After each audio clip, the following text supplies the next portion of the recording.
All right, so the guy that we've been hating on for the past couple of days, he finally did it. Or, well, somebody at the university did it. Oklahoma lands a tight end commitment through the transfer portal, and we got to discuss it today. We got to discuss the reality of the transfer portal for Oklahoma and what's next at this juncture, because the transfer portal has not been what Oklahoma fans thought it would be. So, yeah, we're going to kind of try to talk this through and make it make sense. Before we do that, as always, join the discussion. Jump in the comments below. Let me know what you guys' thoughts are. If you're new to the channel, make sure you hit that like and hit the subscribe button. It's completely free to you guys, and it really helps this channel grow and helps us out a lot. So, really appreciate it. All right, Oklahoma gets a commitment from a tight end out of the portal. You heard that right? I am not speaking a different language. Oklahoma got a commitment from Carson Kent, not Clark Kent, Carson Kent. Man, that would be awesome if that was the right way. No, I've been watching some Superman shows, so it just, flows right off the tongue. But no, so Carson Kent coming from Kennesaw State, 6'4", 240 pounds. He'll be going into his junior year next year, so he'll have 2 years of eligibility for the Oklahoma Sooners. This past season, coming off 18 receptions, 217 yards, and 3 touchdowns. Now, when you look at what Carson Kent's going to be able to bring to Oklahoma, obviously, when you look at Kennesaw State, you look at the offense that he was in, it wasn't the best, right? It wasn't the best. And so Oklahoma fans are confused here because they're like, I thought Oklahoma was willing to play in the portal this year. I thought Oklahoma was going to pay big dollars for some of the best players, especially at these positions like tight end, where we knew Oklahoma needed to go out there and upgrade. And I thought the same thing. So I look at this and I say, well, what is Carson Kent good at? Because this guy is not obviously going to be your starting tight end. He's not going to be your lead guy at this position. But he's a guy that he comes in, provides, I think, some really good competitive depth for you.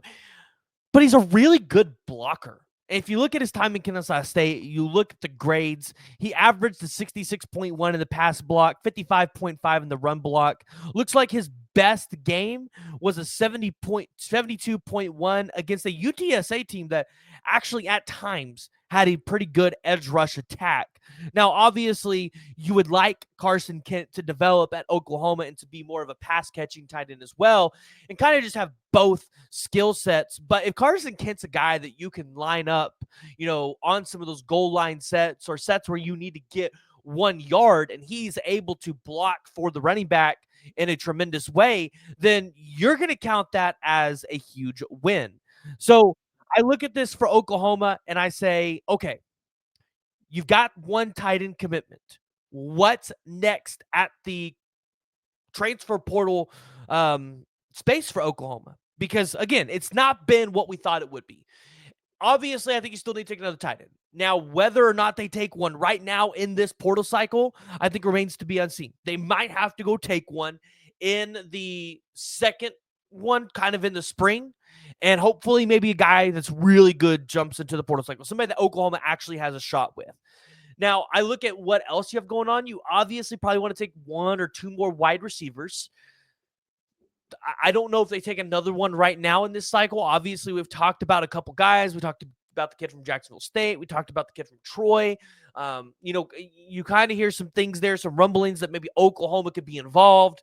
I think that's a position where they could wait till, the spring portal cycle, see who's available and try to bring somebody in. A name that's been hot, a guy that I've been talking to that I think would be completely interested in Oklahoma. It's a blast from the past, is Keon Brown. If you guys remember him, he was part of that 23 class, ended up having to go to the JUCO route, but it seems like Oklahoma is still potentially interested, but he wouldn't be able to come until May anyways. So you look at the tight end, you look at wide receivers, and the thing is, I think a lot of Oklahoma fans expected, for Oklahoma to go compete for the Eric Singletons and the Zachariah Branches of the world and the transfer portal.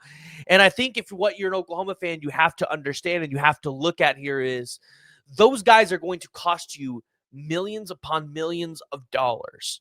And yes, where Oklahoma wants to pay in the portal to get guys that can produce at a high level, I think you can get similar things from guys at these lower end schools, but it is frustrating because all of the guys that are leaving Oklahoma outside of like 2 or 3 guys are ending up at Power 4 schools, right? You see them landing at the LSUs, the UCLAs, all of those schools. Then you see Oklahoma having to pull from the G5 ranks. But I think it's understanding the guys that are coming from the G5 ranks, they're going to be a little bit of a discount. And sometimes you can find diamonds in the rough. There's been so many guys that have been great NFL players that have came from the G5 ranks.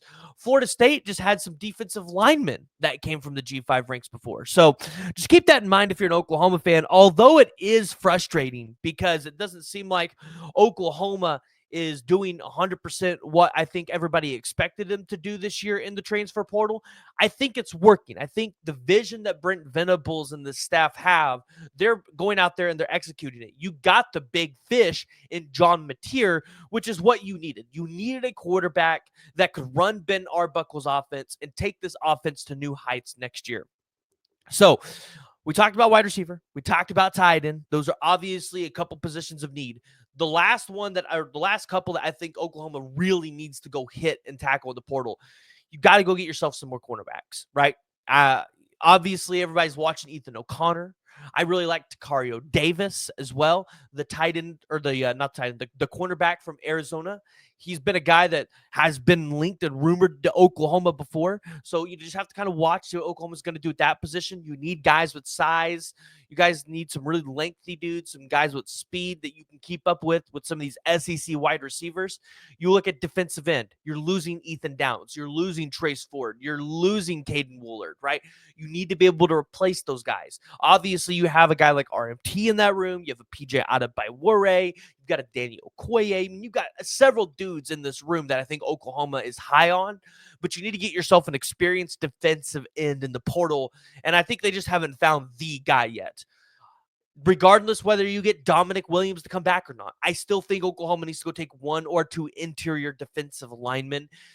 They don't have to be guys with experience. They can be younger dudes that are projects. Like, let's say if TJ Lindsey, a guy that played with David Stone and Jaden Jackson at IMG Academy, he's coming from Auburn, right? He's in the portal. That would be a guy that maybe I would take a shot on. I'd take him as a flyer. And then you look at, potentially linebacker. Like, what you have there, but do you want to go get one more really solid dude, kind of like with the experience of Danny Stutzman? But again, I think the only time you'd go do that is if you find a bona fide starter in the transfer portal, and I don't think that's hit yet. So I think there's still a lot of movement for Oklahoma to be done in the transfer portal. I understand where everybody's upset because it just hasn't been what we all thought it would be. But Oklahoma gets a big-time commitment from Carson Kent at the tight end position. It was one that was very well needed. So I want to hear from y'all. Join the discussion. Jump down in the comments below. Give me your thoughts. If you're new to the channel and you have not already, make sure you guys hit that like and you hit that subscribe button.